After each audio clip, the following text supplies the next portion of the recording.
He said he underperformed in the college entrance exam and asked if I could apply to a second-tier university with him.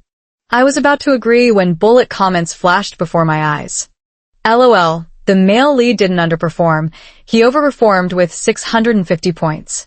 The leads had already agreed to attend the 211 University in Nan City. What a perfect supporting character, 730 points only to end up at a second-tier university. That's a cosmic-level joke, right? But who could blame her? It was the male lead's confession gift to the female lead. The supporting female was originally a top student, but she became obsessed with chasing the male lead, even dropping out of college for him.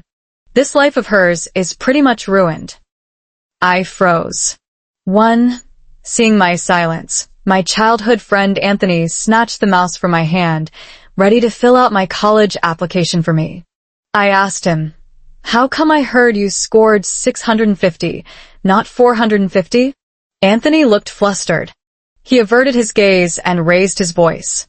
"Mary, whose childhood friend are you anyway? After over a decade of friendship, you don't trust me?" Precisely because I've known him for so long, I understand his every move too well, the subtle gestures he makes when he's guilty, the evasiveness in his eyes. This is a big decision. I want to discuss it with my mom first. What are you saying?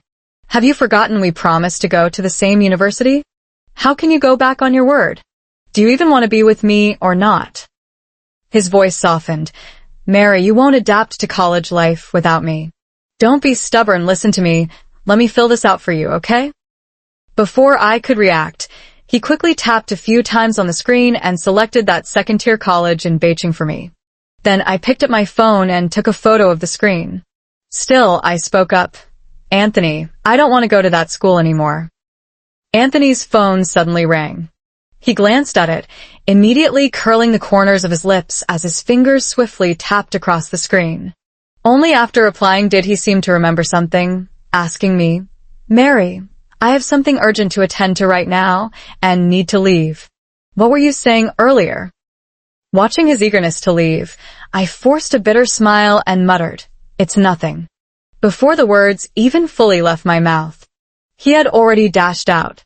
The barrage of comments floated by. Wow, wow, wow. Is the male lead about to confess to the female lead next? Right? Of course. The male lead just finished his task of helping the second female lead apply to a second-tier university.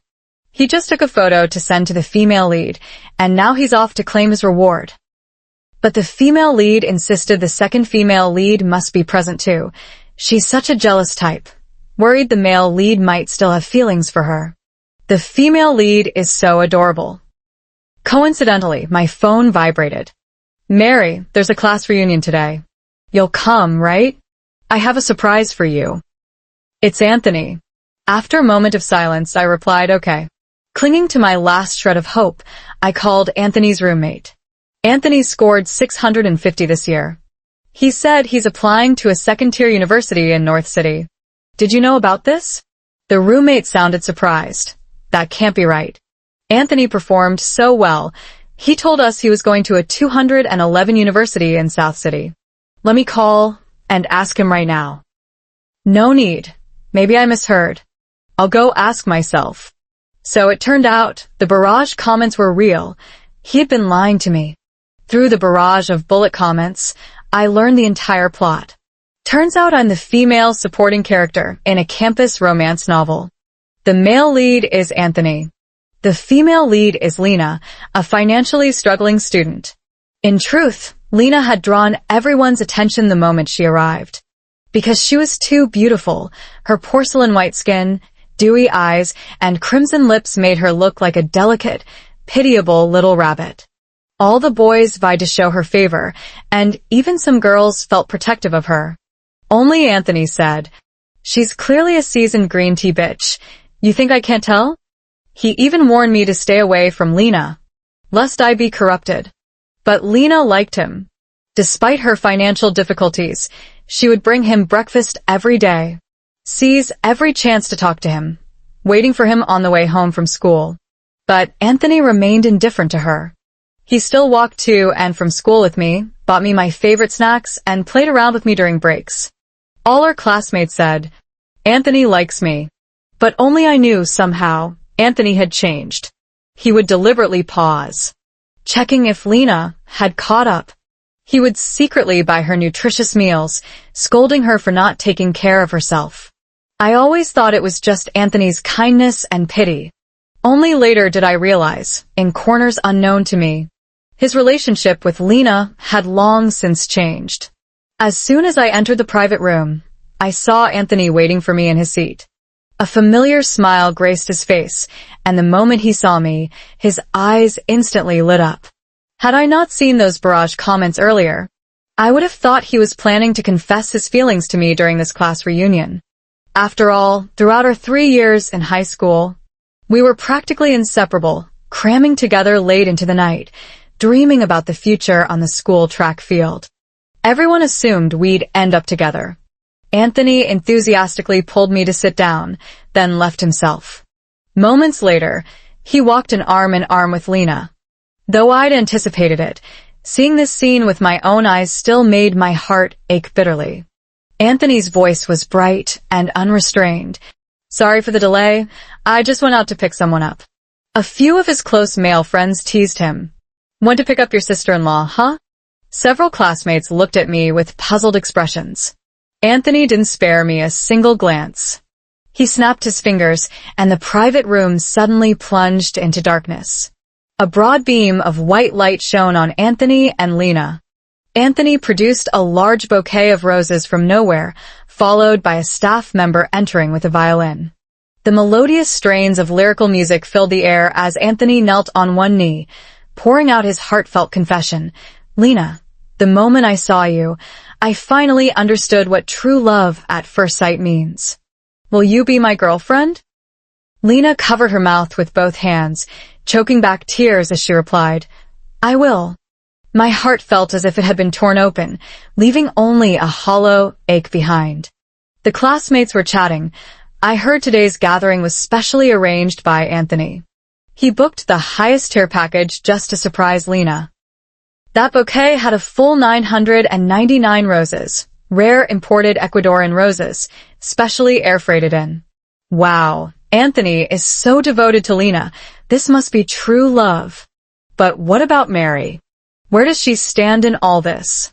Who knows? Maybe just wishful thinking on her part. Haha, that's brutal.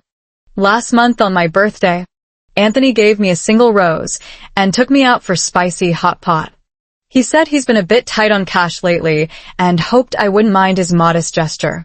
Compared to previous years when he would meticulously prepare gifts and surprises, this year's birthday was somewhat simple. But when I saw that rose, I thought it was his way of hinting at something, filling me with sweet anticipation. Only now do I realize that his so-called financial tightness was simply because he'd spent all his money and energy. All of it was spent today. Amidst the crowd's cheers and teasing, Anthony and Lena shared a sweet embrace and kiss. I silently retreated from the private room. The female supporting character must be heartbroken, always thinking the male lead liked her, only to realize it was all a joke. Right? From then on, the female supporting character was completely crushed, neglecting her studies just to win back the male lead. I don't know what the author was thinking. The female supporting character was always a top student with clear goals. How could she give up everything for a man who changed his heart? I sat on the toilet, utterly baffled as to how everything had suddenly changed. My mom and Anthony's mom were good friends. Our fathers also worked together. In an accident, my dad died saving Anthony's dad. Neither my mom nor I blamed them. Anthony's family remained grateful and looked after us. Later, his father won the lottery, made another successful investment, and joined the ranks of the wealthy. They wanted to give money to my mom, but she refused. She told me, "Your father saved Mr. Gu because he was kind-hearted and helped his friends, not for any reward. Mom works tirelessly from dawn to dusk selling breakfast to raise me, and her greatest expectation for me is to get into a good university. Mary, you must succeed, get into a good university." Then your father's spirit can rest in peace. I studied desperately hard. My grades were also among the top. Sometimes, classmates would mock me for having a mother who sold breakfast, but Anthony was the one who stood up for me, keeping his promise to protect me.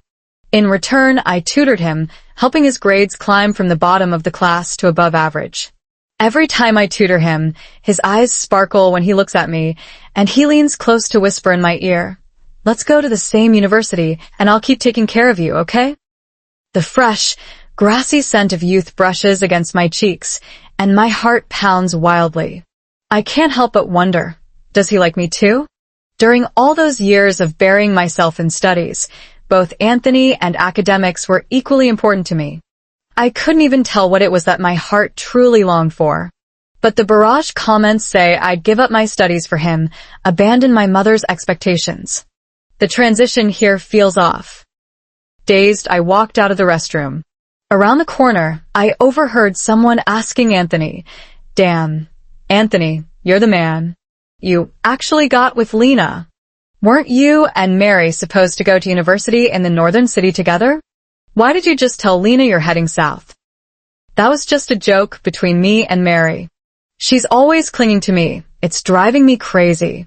Why would I ever go to the same university as her? Then just tell her the truth straight up. Isn't it kind of messed up to lie to her like that? What lie? We grew up together. Can't I even joke around with her? Whose side are you on, anyway? Fine, as long as you don't regret it. Anthony raised his voice. Me regret? What do I have to regret? It's you guys who should watch your mouths. Don't you dare tell Mary. If she finds out and transfers to my school, not only will I have another nuisance around, but most importantly, Lena will definitely get mad. I don't want her to ruin my relationship with Lena. The footsteps faded away, and I felt all my strength leave me. I shouldn't have kept holding on to false hopes. I sat in my seat like a masochist, watching Anthony and Lena go from table to table, toasting like newlyweds. When they reached my table, Anthony swapped my glass for a larger one. "Mary, to be honest, Lena and I owe our relationship to you. You've got to do me this favor. Down this whole glass." In the past, I wouldn't have understood what he meant, but now I knew. He'd traded my college application choices for his successful confession. "All the classmates are here. I don't want to make a scene. I don't drink alcohol. Let me toast you with tea instead." "Wishing you a lifetime of happiness," I said. But Anthony frowned and grabbed my hand. "Mary, we're all classmates here. Don't be so stingy. Are you afraid your mom will be upset? We're all adults now. What's the harm in a little drink? I'll explain it to your mom later. Just drink up, don't worry." Lena glanced at Anthony's hand, displeasure flashing in her eyes. She forced a smile and said, "Mary doesn't want to drink. Could it be she still can't let go of Brother Anthony?" "Brother Anthony, you really shouldn't push Mary. As a straight guy, how could you possibly understand a girl's feelings?" Lena's words are quite skillful, seemingly defusing the situation but actually fanning the flames. Why does the female lead seem a bit manipulative? What do you mean, seem? This is precisely the female lead's charm. Outwardly pure, inwardly shrewd, defending her love in her own way. As she spoke, she reached to snatch that glass of wine. Coincidence or not, her hand slipped, and the entire cup splashed onto me, soaking half my outfit. A friend nearby couldn't take it anymore. "You're doing this on purpose, aren't you?" Lena looked at me, her eyes full of challenge. "Oh my, I'm so sorry, Mary. I was just too excited today. My hands were shaking," the friend said angrily as she stood up. "What's wrong with you? You've already hooked up with Anthony, yet you still come to provoke Mary. They grew up together since childhood. Do you really think you can break them apart?" Before the friend could finish speaking, Anthony slammed a glass of wine heavily onto the floor, creating a loud crash. The friend let out a frightened scream. Anthony's face darkened. "You've grown bold, Mary. Ganging up with others to bully Lena?" I stared at him, the impatience clear in Anthony's eyes. Those bitter emotions suddenly dissipated. "Anthony, are you blind?" Anthony froze, disbelief flooding his gaze. All these years, I had always been gentle with him.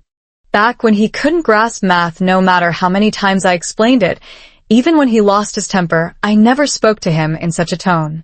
Lena clung to his arm, cooing, "Brother Anthony, don't fight with Sister Mary over me. At worst, I'll keep apologizing." She bit her lips slightly. "I'm sorry, Sister Mary. I know you think I stole Brother Anthony from you, and you're upset. I don't want to put Brother Anthony in a difficult position. I was wrong today, please don't be angry with me, okay?" Anthony looked at me coldly. "Don't talk nonsense.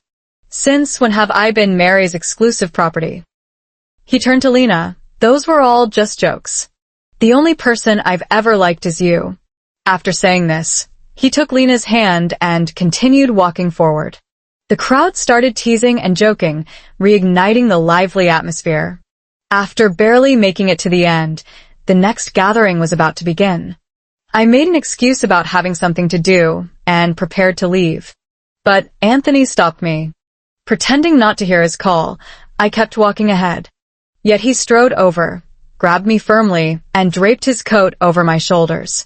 I looked at him, and he cleared his throat lightly. "It's windy outside, and your clothes are still wet." I broke free from his grasp and took off the coat to return it to him.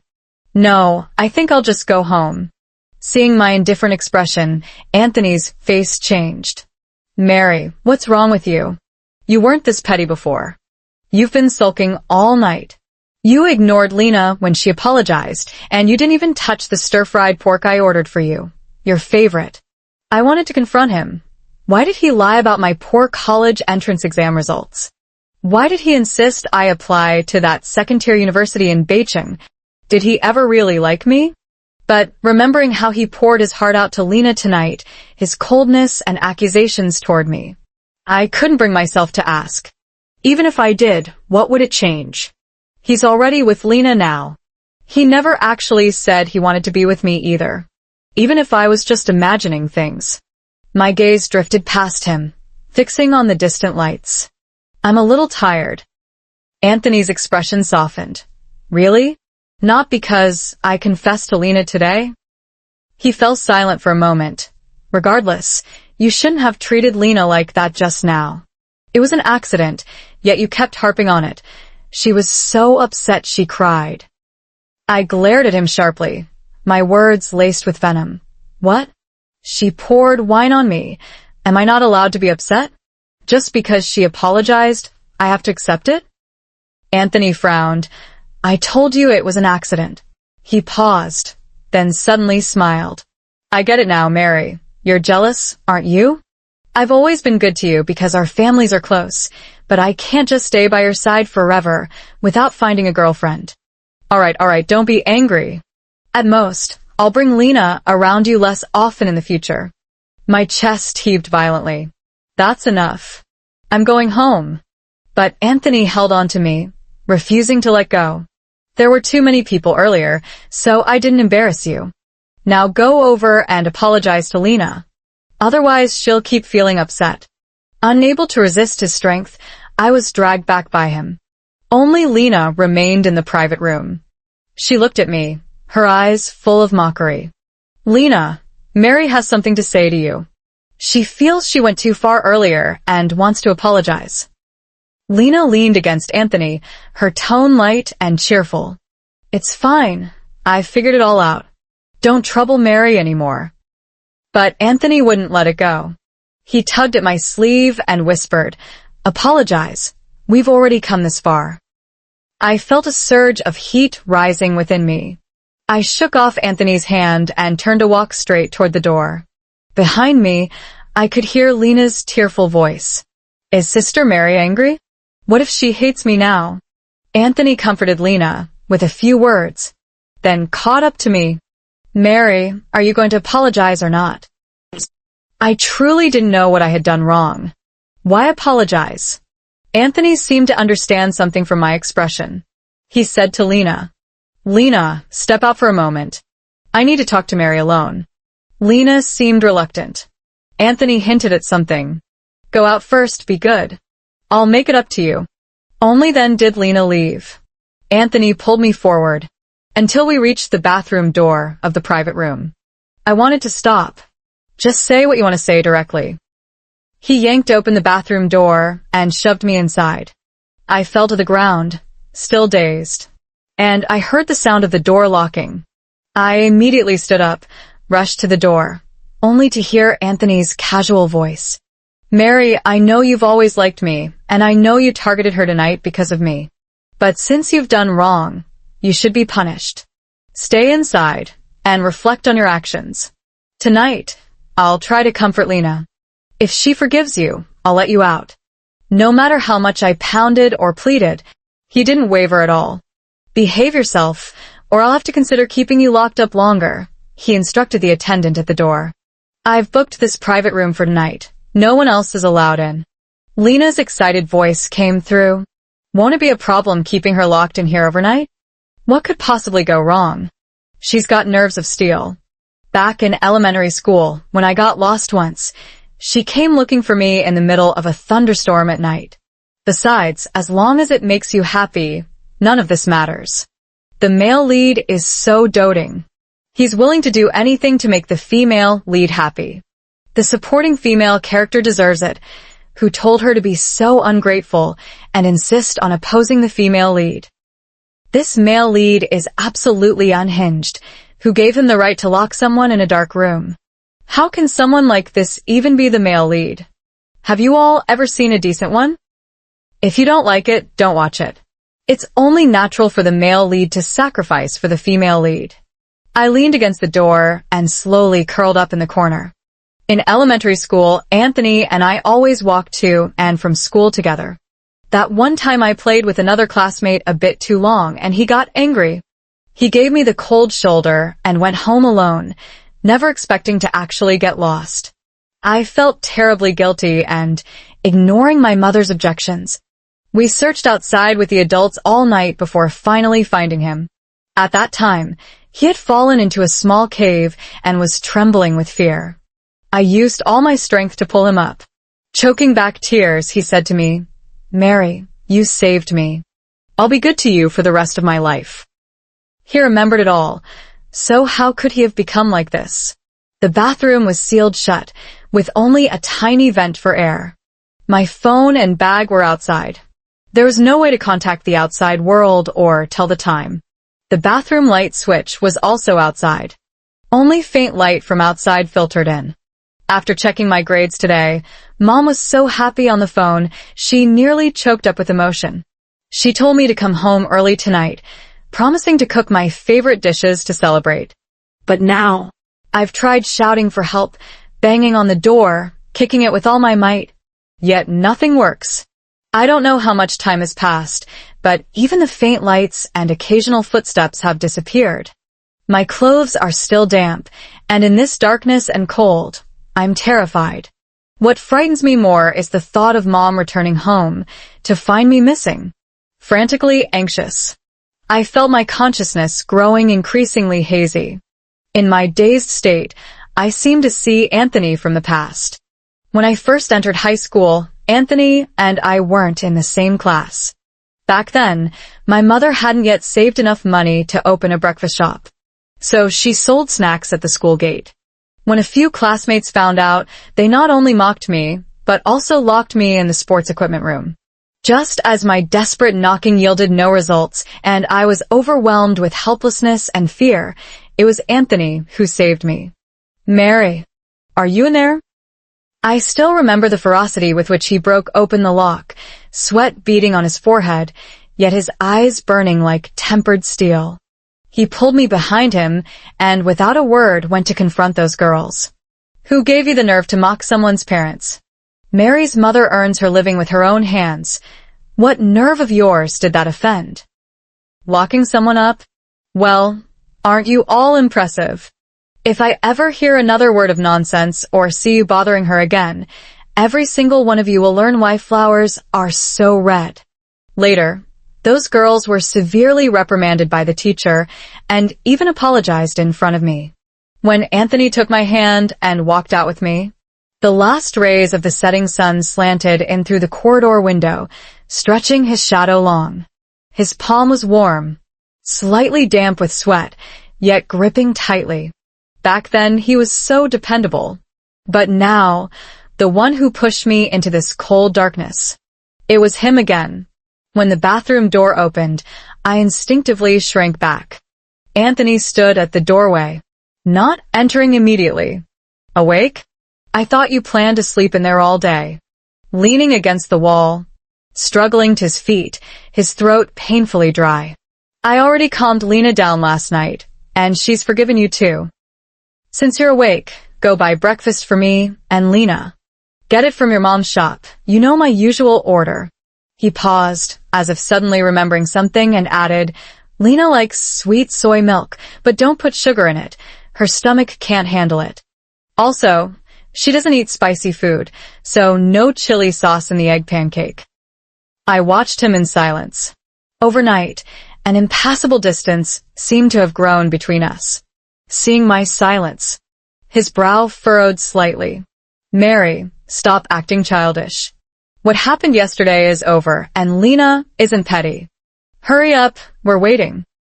Right now, I just wanted to leave as quickly as possible. I lowered my eyes. Fine. Anthony seemed moderately satisfied with my compliance. He turned and walked toward Lena, whispering something before heading in the direction of the milk tea shop. Lena then approached me. She had dressed up specially today, her makeup flawless, forming a stark contrast to my current disheveled state. She looked me up and down. Leaning in close, she whispered, Mary, what does childhood friendship even matter? Didn't Anthony once tell others I was a seasoned green tea bitch and warned you to stay away from me? But now, all I need to do is crook my finger, and he'll come running like an eager puppy. My mind went blank with a buzzing sound. So Lena had heard Anthony's words back then. But instead of confronting him, she chose to direct all her resentment toward me. Suddenly, I felt liberated. Then I wish you two eternal happiness, locked together forever. I've thrown the key into the Pacific. Has Mary given up entirely? She really seems to have stopped chasing the male lead, who's going to catalyze the romance between the main couple now. After walking some distance, I took out my phone and texted my mom that I'd stayed over at a friend's place last night. I'd accidentally fallen asleep while chatting and forgot to inform her. Mom's relieved sigh came through the phone, her voice carrying traces of exhaustion as she nevertheless reminded me to take care of myself and come home early. I didn't dare return immediately, afraid my disheveled appearance would worry her. After freshening up briefly at a public restroom by the street, I bought a bread from a roadside shop and wolfed it down, trying my best to appear more energetic. Then, dragging my exhausted body, I headed home. But when I arrived, all I saw was an empty house. Auntie Zhang, our neighbor, spotted me and quickly grabbed my arm, saying anxiously, Mary, you're finally back. Your mom was carried to the hospital by Xiao Yan. My mind went blank with a loud buzz, and I immediately rushed to the hospital. There, on the hospital bed, I finally saw my mother, her face as pale as paper. Anthony stood awkwardly to the side. Mom. I rushed over, my voice trembling with tears. When Mom saw me, tears immediately welled up in her eyes. She grabbed my hand and questioned me in a shaky voice. Mary, tell me the truth. Did you really use your 730 high score to apply for vocational college? I felt as if struck by lightning, and whipped my head around to glare at Anthony. Meeting my gaze, he sidestepped the issue and explained, Mary, I just wanted to give your mom a heads up so she could prepare herself. I didn't expect her to react so strongly. My whole body was trembling with rage. Anthony, what on earth are you thinking? Get out. I don't want Mom to see you again. Or hear another word from him. But Anthony didn't move. Instead, he frowned and said, Mary, how can I leave when Auntie is in this state? I'll stay and take care of her. Mom. I turned to my sobbing mother, forcing myself to stay calm. Don't listen to his nonsense. I didn't apply for vocational college. I submitted my application to Tsinghua and Peking University. Mary, how much longer are you going to keep lying? Anthony suddenly raised his voice. Auntie is already like this, and you still want to keep deceiving her? As he spoke, he pulled out his phone from his pocket, opened a photo, and showed it to my mom. Auntie, look, this is the application Mary filled out herself. It's absolutely true. She applied to that second-tier college in North City. The photo clearly showed the screenshot of the application I had filled out yesterday with Anthony's help. My mother's breathing suddenly became rapid. She stared fixedly at the screenshot, her lips trembling, unable to utter a single word. Her face visibly paled in an instant. Mom. Mom, don't look. I frantically slapped Anthony's hand away and hurriedly patted my mother's chest to calm her down. The bedside monitor suddenly emitted a sharp, rapid beeping sound. My heart clenched as doctors and nurses rushed in immediately, pushing us apart to begin emergency resuscitation. Family members, what are you doing? The patient is in critical condition and can't withstand any more stress. The head nurse scolded sternly. I stared at my mother lying motionless with closed eyes on the hospital bed, all reason completely shattered in that instant.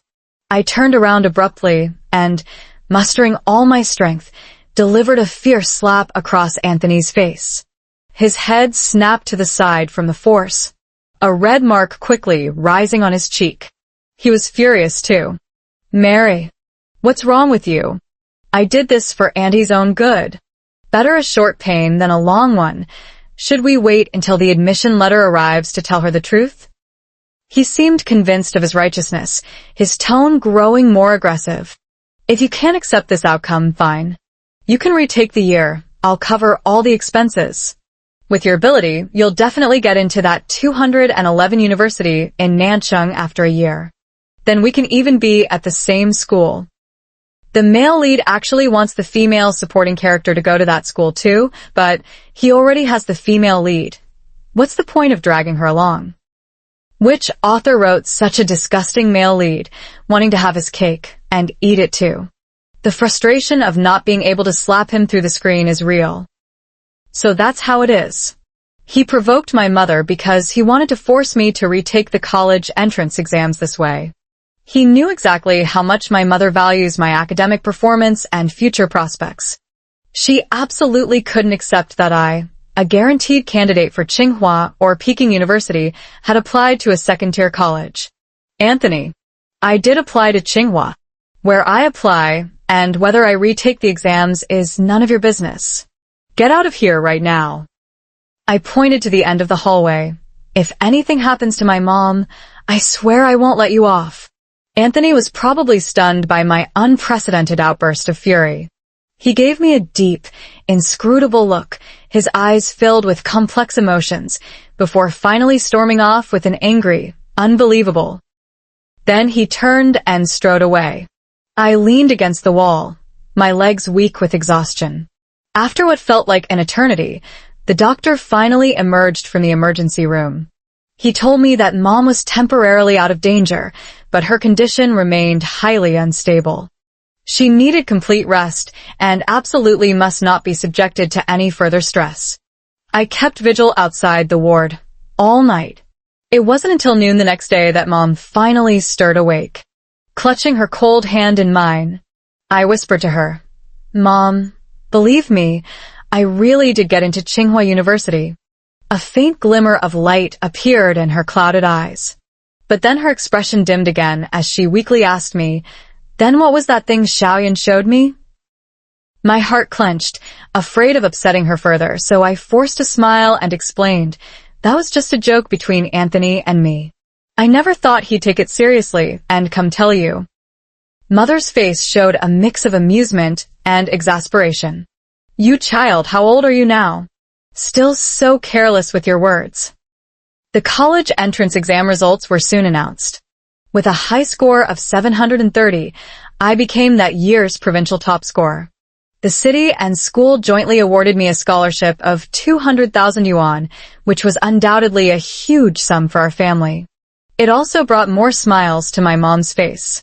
On the third day after Mom was discharged from the hospital to recuperate at home, Anthony's parents, Uncle Gu and Aunt Lin, Anthony came to the door with an angry expression. I stopped them outside, speaking firmly. Uncle, Auntie, my mother isn't fully recovered yet and can't handle any more stress. Aunt Lynn looked at me, her eyes reddening. She shoved Anthony in front of me, exclaiming, Anthony, you wretched boy. Hurry up and apologize to Mary. This is all you're doing. You nearly made your aunt ill with anger. You must give Mary an explanation today and think about how to make it up to her. But Anthony remained stubbornly silent, his neck stiff. This only infuriated Aunt Lynn further. Her voice choked with emotion. Have you forgotten the promises you made to your aunt when you were little? Forgotten what your father told you? Mary's father died saving your dad. How could you do something so ungrateful? Don't you realize how your aunt and Mary have treated you all these years? Anthony, who had been silent all along, suddenly raised his head, his emotions boiling over. Enough! How much longer are you going to hold this over me? He practically roared. Yes, my dad's life was saved by Uncle Zheng. But so what? Does that mean I have to sacrifice my entire life for it? Do I have to live forever in your debt, always living according to your wishes? Aunt Lynn and Uncle Gu were stunned. Xiao Yan, how can you say such things? Aunt Lynn looked at him in disbelief. It was you who said you'd take good care of Mary and protect her. That was just childhood nonsense. You actually took it seriously? Anthony let out a cold laugh. I've had enough. Enough of Mary clinging to me like a shadow every single day. I just want her to stay away from me, even if it's just for a year. I want to breathe. I want to live the life I want. Please stop pressuring me, will you? His voice echoed through the quiet hallway, piercing straight into my heart. Just then, a faint sound of a door opening came from behind me. I turned around and saw it was Mom. She was looking at Anthony with a complicated expression. Clearly, she had heard everything Anthony just said. Aunt Lynn and Uncle Gu also saw my mom, their faces showing expressions of awkwardness and guilt. After a moment of silence, Mom slowly spoke. Lin Jia Lao Gu, I didn't know that Lao Zheng saving your husband back then would cause Xiaoyan so much distress and pressure. All these years, I knew our breakfast shop could secure that prime location with much lower rent than others. It was all because you two pulled strings behind the scenes, using your resources to make it happen. What you've done for our family has long since repaid that life-saving debt. You owe us nothing anymore. Since the children are so unhappy about this and feel burdened, perhaps it's best if our families keep our distance from now on and just focus on living our own lives. Aunt Lynn's tears welled up instantly. She opened her mouth as if to say something, but in the end, she just shook her head with a sob. I looked at my mom, but she just slightly turned her head away, avoiding her gaze. Aunt Lynn let out a deep sigh and looked at Anthony. Forget it, Anthony. Do whatever you want. We can't control you anymore. I just hope you won't regret it later. With that, she and Uncle Gu nodded at me and my mother before leaving. Only Anthony and I remained in the hallway. Anthony looked at me, his voice lowering. Mary, I'm sorry. I didn't mean to. I really had good intentions. I didn't expect Annie to get so upset. The male lead's character is completely falling apart. He was supposed to realize his love for the female lead through her relentless pursuit, so why isn't he in a sweet romance with her now, but instead entangled with the supporting female character? And he's so shameless. It was him who couldn't do without the supporting female character's help in the first place. Now he's acting all high and mighty after benefiting from it. I thought about how my mother had worked tirelessly to ensure I could focus on my studies, to give me a life no less comfortable than my peers. Toiling from dawn to dusk, hardly taking a single day off all year, I thought of how Anthony used to often help Auntie Lynn deliver nourishing soups to our home, inquiring after my well-being with such concern. How could he not have known about my mother's health condition? All explanations now seemed feeble and laughable. I pointed at the stairwell, my voice icy. Get out. Suddenly, the barrage of on-screen comments flickered erratically. The author collapsed, ran away. After that, I never saw those comments again. A moment later, I entered the house, clutching my mother's hand. Mom, I'm sorry. It's all my fault. I shouldn't have kept it from you. Silly child, don't say sorry to your mom. You're flesh of my flesh. No matter what happens, I'll always be your strongest support. When you don't tell me, I just end up imagining the worst, worrying you're suffering some terrible hardship all alone.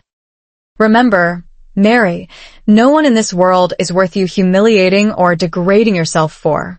I don't want anything else. I just want you safe and happy. My mother's words instantly shattered the fragile strength I had been clinging to. I threw myself into her arms and wept uncontrollably. When I finally calmed down, she asked softly, Mary, was that story about staying at a classmate's place last night also a lie to me? I took a deep breath. Mom, promise me you won't get too worked up about what I'm going to tell you, okay? Mom nodded. I told her about being locked in the club bathroom all night by Anthony. That Anthony, how could he have become like this? Mom said through gritted teeth. Mary, someone like that isn't worthy of you. From now on, we'll have nothing more to do with him. Let's pretend we never knew this person. The news that I was the province's top scorer quickly spread, and the 200,000 yuan scholarship arrived promptly. With this money, Mom and I settled our affairs here before. We left early for the northern city, renting a small apartment near Tsinghua University. Mom used the remaining bonus and some savings from over the years. A small breakfast shop reopened near the university town. The new life was busy yet fulfilling. During this time, Anthony called a few times and sent some apologetic texts trying to explain himself, but I immediately blocked his number. The day before school started, our class monitor suddenly called me. After exchanging a few pleasantries, he asked how I'd been lately and why I hadn't been in touch with classmates all summer. I was just feeling a bit strange when suddenly Anthony's urgent voice came through the phone. Mary, is that you? Why haven't you been replying to my messages? Or answering my calls? I know I was wrong. I sincerely want to apologize. Can you please? I didn't give him a chance to continue, hanging up directly and promptly adding the class monitor's number to my block list as well. I thought life would continue peacefully like this until I unexpectedly ran into Anthony at the school gate. He looked much more haggard than the last time we met, his hair slightly disheveled, with faint dark circles under his eyes. Spotting me, he froze momentarily before his face broke into an expression of barely contained delight mixed with a hint of awkwardness. I didn't want to deal with him and turned to leave. But Anthony quickly stepped forward, blocking my way, his tone deliberately familiar and light. Mary, it's been so long since I came to Bayshore. Could you show me around your school and let me try some local snacks? 12. Anthony, didn't we make it very clear before? Don't contact me anymore. The smile on his face froze for a moment. After a brief silence, Mary, Lena, and I have broken up. Can you give me another chance? What does your breakup have to do with me? Just then, a familiar figure hurried over. It was Aunt Lynn. She quickly stepped forward, pulled Anthony away, and kept apologizing to me. I'm sorry, Mary. I've caused you trouble again. Then she dragged away Anthony, who wore an expression of unwillingness. That afternoon, Aunt Lynn invited me to a cafe near the school. She looked much older than the last time we met, her brow filled with exhaustion and sorrow. She told me that Anthony truly regretted his actions. After our families cut ties, he had been searching for me like a madman. He asked every classmate who might know my whereabouts, but because I deliberately kept it hidden, no one knew exactly which major I had applied for. He came to North City during summer vacation, unfamiliar with the place and people, driven solely by sheer determination. He took turns staking out several gates of Tsinghua University. For an entire month, rain or shine, he kept looking until he finally ran into me today. Aunt Lynn held my hand, tears streaming uncontrollably down her face. Mary, I know Xiaoyan did many foolish things in the past and hurt you deeply. But he's still my son, and seeing him like this breaks my heart as a mother. He skipped classes just to look for you. The school has issued several warnings already. If this continues, he might get expelled. Mary, I'm begging you, could you give him a chance to make amends? Or could you at least talk to him and convince him to stop tormenting himself like this? I can never forget the hurt Anthony caused me. Yet, as I looked at this mother before me, who once cared for me like her own daughter, now humbly pleading for her son's sake, my heart couldn't help but soften. A day later, I met Anthony as promised. Before I could even speak, he blurted out eagerly, "Mary, I know I was wrong. I've learned everything. Lena never truly loved me." A few days ago, I accidentally overheard her telling a friend that she only approached me not out of affection, but because I once called her a green tea bitch and she wanted revenge. Later, when she found out my family was wealthy, she decided to play along for real. The moment I found out, I broke up with her completely. Mary, she deceived me, So what? Just because she deceived you, I have to take you back? Anthony was left speechless by my question. The urgency on his face instantly turned into hurt and pleading. He looked at me sincerely, his voice carrying a barely perceptible tremble. Mary, I've done a lot of thinking during this time. With Lena, it was really just a fleeting attraction, or perhaps the feeling of being needed. I've always known you were better than me. You studied harder, were smarter, more decisive. Except when it came to fighting, when I could protect you, most of the time it was you taking care of me, helping me. Lena was different. She always looked up to me so much, and that made me feel depended on. That's why. Mary, I finally understand now. The one I've truly loved all along has only been you. I was a jerk before, I was blind. Please, give me another chance to make it up to you, okay? His words sounded sincere, each one dissecting his own mistakes. In the past, I might have softened at such a sudden change of heart. But now, I just find it ironic. Anthony, your words sound so sweet. When you wanted to abandon me, you didn't hesitate to trample me into the mud. Now that you want to come back, you expect me to open my arms and welcome you. What do you take me for? I stood up to leave. Anthony suddenly grabbed my wrist. After all these years of feelings between us, just because I made one mistake, are you really going to completely throw me away? I forcefully shook off his hand. Anthony, you were the one who said you didn't want me first. That night when you locked me in the bathroom, you ended whatever bond we had with your own hands. Anthony stood there frozen. After a long silence, he spoke. Mary, I won't give up. I'll show you my determination. I'll prove to you that I truly regret what I did. Later, it was said that after Anthony returned home, despite strong opposition from his family and school, he went through the procedures to drop out. He wanted to retake the college entrance exams, saying he would get into Tsinghua or Peking University and stand before me with dignity. His parents tried to persuade him, even resorted to physical punishment, but he wouldn't listen to anyone. Before leaving, he gathered all the evidence of Lena's past misdeeds in high school, bullying classmates and stealing others' boyfriends, and posted it on the school's public forum. Lena's reputation was completely ruined, and after holding on for a while, she eventually dropped out too. Later, it was said that Anthony's retake of the college entrance exam went terribly, scoring just over 400 points. His original score of had only been barely achieved under my supervision and tutoring. He himself didn't possess that level of self-discipline or academic ability. He refused to believe this outcome and stubbornly retook the exams for another year, but scored even lower, just over 300 points. His family no longer supported this meaningless struggle. Rumor has it Aunt Lynn is pregnant again, probably trying for a backup account. Since then, I've never heard any news about Anthony again. After graduation, I received an offer from the renowned company I'd always dreamed of and began my professional career. Life was bright, the future full of promise. The end.